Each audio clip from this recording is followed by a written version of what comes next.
Hello everyone, my name is Fatima. I'm a student at Al Farabi Kazakh National University, and I want to read one of the Abai's poem in Uzbek language.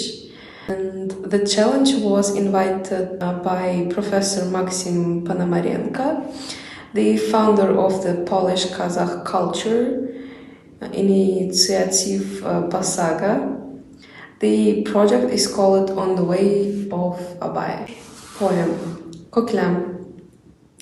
Ko'klam kelsa, qolmaydi quyoshning izi. Qul urar ko'klamzor yerning yuzi. Jon kiradi borliqqa, tabiatga. Ona yangilik jilmaydi kunning ko'zi.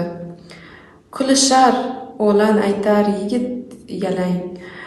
U tovda o'tirolmas qari-qartang. Jon-jonivor odamzod yayrab ketar. Qushlarning qo'shig'idan havo jarang.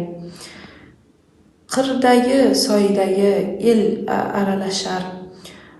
Qo'y qo'zilab oyoqqa oralashar. Qish bo'yi bir-birini ko'rmaganlar quchoqlashar, o'ynashar, hol so'rashar.